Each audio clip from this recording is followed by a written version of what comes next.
नमस्कार, सलाम, प्रणाम और दोपहर के इंडी प्लस न्यूज देख रहे सभी दर्शकों को प्यार भरी सत श्री अकाल। दोस्तों, इस वक्त की बहुत ही बड़ी खबर आ रही है रशिया यूक्रेन की वॉर से। आपके सामने टाइम्स ऑफ इंडिया का आर्टिकल चल रहा है जिसके अंदर इस न्यूज की पुष्टि की जा रही है कि उत्पादन में वृद्धि के चलते यूक्रेन ने मार्च में रिकॉर्ड 33,000 रूसी ड्रोनों को मार गिराया है। दोस्तों, हाल ही में एसोसिएटेड प्रेस की रिपोर्ट सामने आई है जिसके अंदर यूक्रेन ने मार्च में 33,000 से अधिक रूसी ड्रोन मार गिराए, जो 4 साल पहले मॉस्को द्वारा पूर्ण पैमाने पर आक्रमण शुरू करने के बाद से सबसे अधिक मासिक आंकड़ा है।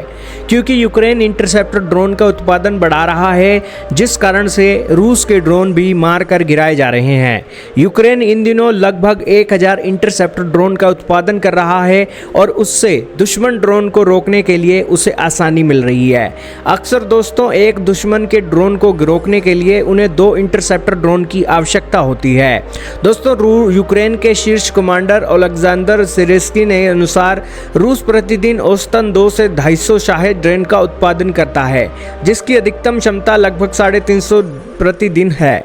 जेलेंस्की ने कहा कि मॉस्को का लक्ष्य 2030 तक अपनी सेना को 20 लाख से बढ़ाकर 25 लाख करना है। उन्होंने चेतावनी दी कि यूरोप को इस खतरे का मुकाबला करने के लिए कम से कम 30 लाख सैनिकों की आवश्यकता है। जेलेंस्की ने कहा कि एक ही दिन में रूसी हमलों को रोकने के लिए इस्तेमाल किए जाने वाले हवाई रक्षा गोला बारूद की लागत अब 80 मिलियन यूरो तक पहुंच सकती है और उन्होंने अमेरिका से सहायता सामग्री की आपूर्ति समय पर पहुंचाने का आग्रह कर दिया है।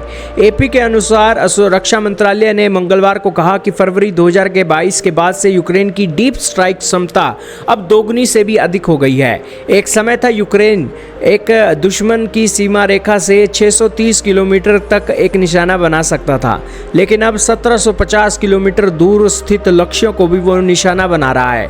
इस बेहतर मारक क्षमता ने यूक्रेन को रूसी तेल प्रतिष्ठानों पर हमला करने में सक्षम बनाया है, जो मॉस्को की युद्ध मशीन को ईंधन सप्लाई करते हैं। साथ ही साथ रूसी सशस्त्र बलों की आपूर्ति करने वाले विनिर्माण संयंत्रों पर भी हमला करने में सक्षम बनाया है। यूक्रेनी ड्रोनों ने इस महीने तीसरी बार काला सागर बंदरगाह तुआपे सहित रूसी तेल रिफाइनरी पर हमला किया, जिसमें 24 तेल भंडारण टैंकर नष्ट हो गए और पहले के हमलों में 4 अन्य क्षतिग्रस्त हो गए थे। रिफाइनरी के पास रहने वाले लोगों को निकाला जा रहा है क्योंकि उबलता हुआ तेल अब सड़कों पर फैल गया है। कहने का इतना ही मतलब है कि रूस यूक्रेन की वॉर बड़ी खतरनाक पहुंची है और इस जंग के बीच यूक्रेन ने एक रूस को तगड़ा नुकसान पहुंचाया है। आपका क्या मानना है कमेंट सेक्शन में बताइएगा। इस वीडियो में इतना ही। 33,000 ड्रोन मारने के बाद यूक्रेन इसे बड़ी उपलब्धि मान रहा है।